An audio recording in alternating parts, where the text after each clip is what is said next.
Assalamualaikum warahmatullahi wabarakatuh. Alhamdulillahirrabbilalamin. Masih bersama kami Sukamto Sastro Mojo Channel. Hari ini kita mencoba akan sharing dan juga mengajak teman-teman berkontemplasi atau paling tidak kita dialog ya. Siapa tahu ini dialog kita, diskusi kita ini menjadi inspirasi.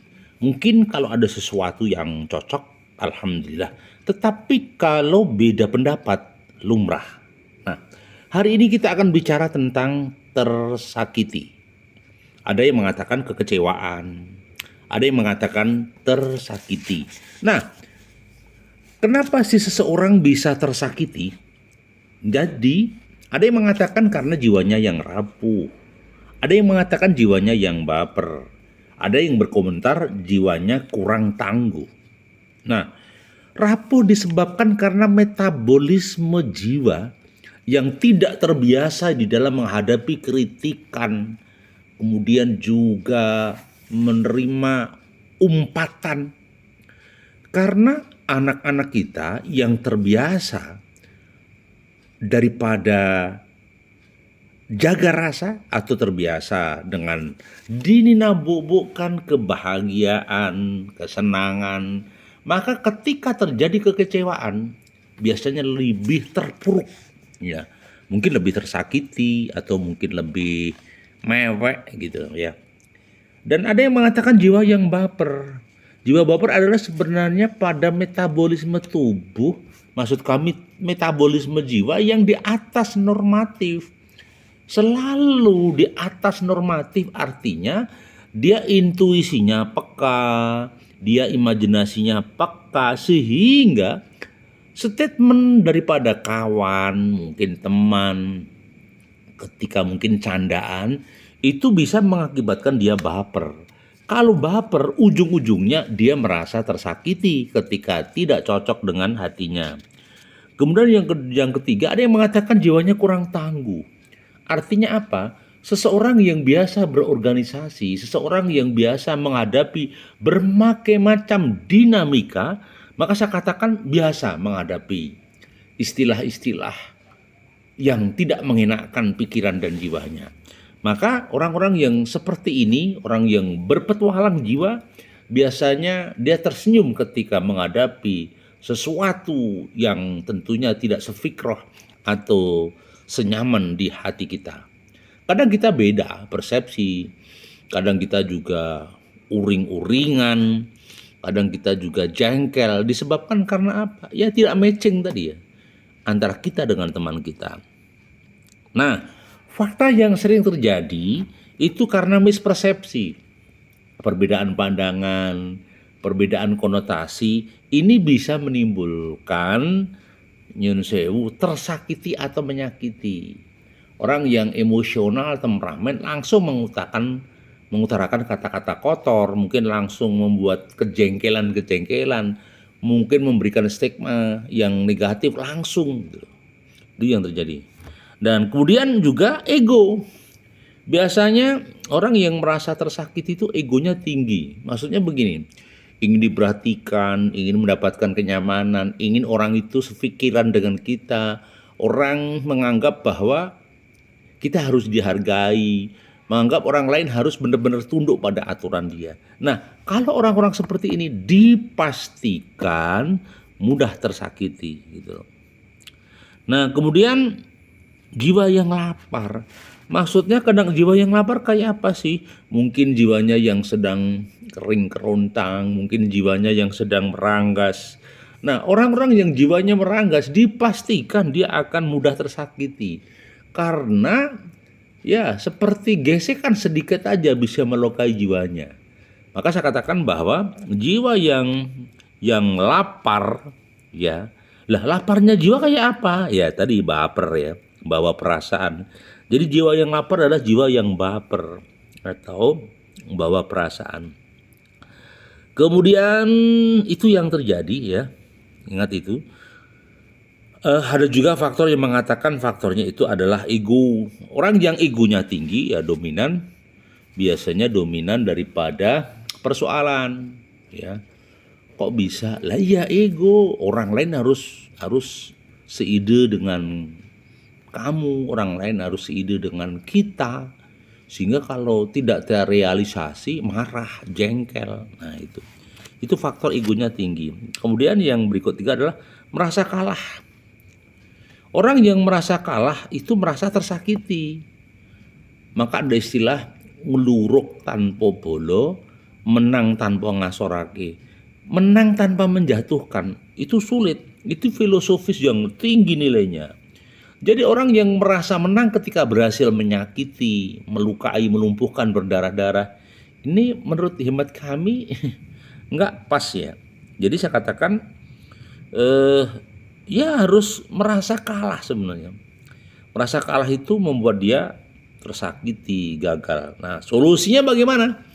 Solusinya adalah loss, lepas, dan ikhlas. Maksudnya loss gimana? Loss sudah lupakan. Masalah itu hanyalah menjadi pupuk organik yang menyuburkan tanaman. Kemudian lepas. Sudahlah, jangan terlalu dipikir. Kalau dipikir bikin pusing, bikin pening. Ya, pusing 7 keliling, pening. Ya, 7 keliling gitu loh. Kemudian yang 3 adalah ikhlas. Nah, maka solusinya orang-orang yang tersakiti harus ikhlas. Loh, kok bisa ya, Pak? Mudah sekali sih ngomong ikhlas, wong kita yang tersakiti, kok di situ yang ngomong ikhlas. Iya. Karena begini ya, semakin hati itu tidak ikhlas, muncul bara dendam. Semakin hati ini kecewa, semakin jauh dari bahagia.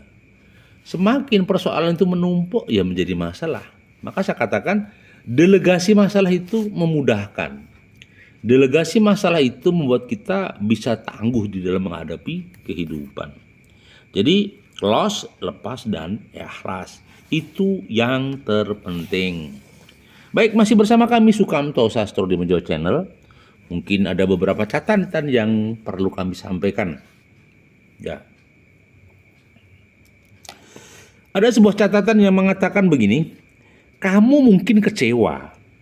Ya. Kecewa jika gagal, tetapi kamu akan binasa jika tidak mencoba. Nah, ingat itu. Jadi kadang-kadang begini, kita kecewa ketika gagal, kita kecewa ketika belum berhasil, kita kecewa dengan situasi yang tidak nyaman, ya. Tetapi tidak apa-apa, kita tetap mencoba. Karena apa? Kalau kita tidak berani mencoba, dipastikan kita akan hancur sebelum berkembang. Namun kita juga harus belajar bahwa kalau kita belajar untuk tidak membiarkan kekecewaan kecil, ya membuat kita kecewa dan tetap fokus pada gambaran yang besar. Maksudnya begini loh. Kadang hal-hal yang tidak prinsip bikin kita kecewa. Ya. Maka kita harus belajar untuk tidak membiarkan kekecewaan kecil yang membuat kecewa dan tetap fokus pada gambaran besar. Kami ulang. Kita tidak harus belajar untuk tidak membiarkan kecewaan kecil. Karena begini, kekecewaan itu seperti api ya. Kalau dibiarkan dia akan berkembang, berkobar, menjadi dendam, menjadi permusuhan luar biasa. Maka saya katakan harus belajar rileks. Jangan sampai menjadi masalah. Karena apa? Terus terang aja. Ya, tadi saya katakan seperti api bisa menghancurkan semuanya.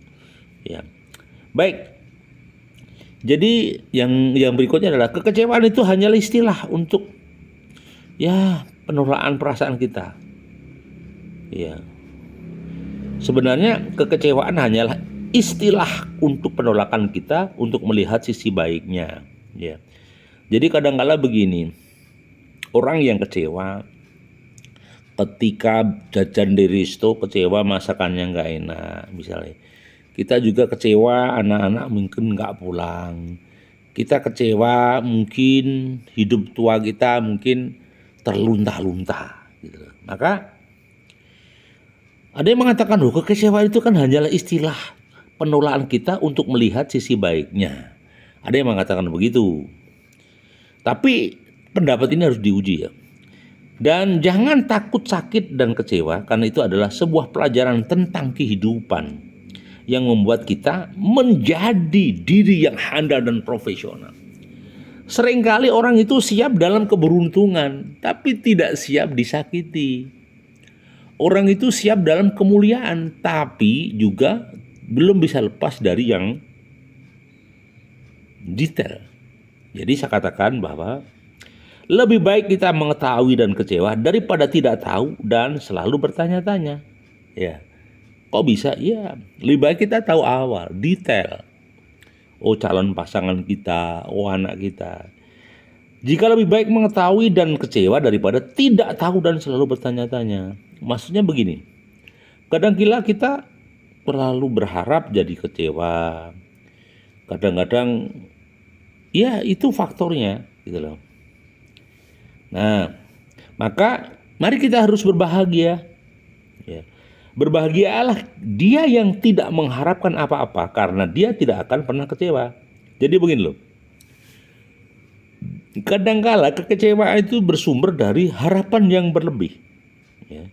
Ini tahu mutiara hikmah dari Benjamin Franklin ya. Berbahagialah dia yang tidak mengharapkan apa-apa karena dia tidak akan pernah kecewa. Nah, karena kecewa dan bahagia batasnya tipis. Satu hari orang tidak mungkin kecewa terus, suatu saat mungkin jadi bahagia. Jadi saya katakan kekecewaan dan kebahagiaan itu datang silih berganti. Ya, tidak ada yang manusia yang handal. Pasti pada fase tertentu dia akan dijemput ajal.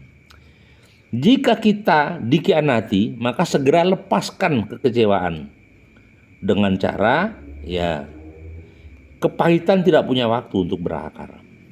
Gitu. Jadi kalau kita merasa dikhianati, kita kecewa, udah lost. Kalau bisa diperbaiki, kalau tidak bisa, udah. Insya Allah Tuhan sudah mempersiapkan jodoh yang terbaik. Ya, jodoh yang terbaik. Yang terakhir, ya, saat kita bekerja untuk mencapai tujuan, kadang-kadang kekecewaan itu mungkin memperlambat kita, tetapi itu tidak harus membuat kita putus asa. Gitu, ya. Yang terakhir bahwa kekecewaan bagi jiwa yang mulia adalah arti air dingin bagi logam yang terbakar. Itu memperkuat, melemahkan, mengintensifkan, tapi tidak pernah menghancurkannya. Kami ulang, kekecewaan bagi jiwa yang mulia adalah artinya air dingin bagi logam yang terbakar. Ya, jadi logam terbakar dikasih air nyos gitu ya. Nyos gitu. Jadi kecewaan bagi jiwa yang mulia adalah air dingin bagi logam yang terbakar. Itu memperkuat, melemahkan, mengintensifkan, tetapi tidak pernah menghancurkannya. Ya, kadang-kala kekecewaan itu kan menjadi pembelajaran ya. Orang kalau nggak pernah kecewa itu justru sulit koreksi dan muhasabah. Orang kalau selalu hebat, nggak pernah kecewa, nggak mungkin. Dunia itu pasti silih berganti. Demikian kawanku, terima kasih. Mohon maaf ada sesuatu yang kurang berkenan. Semoga kita bisa merubah kekecewaan tadi menjadi kekuatan dan potensi yang dasar di masa depan. Semoga diridhoi. Assalamualaikum warahmatullahi wabarakatuh.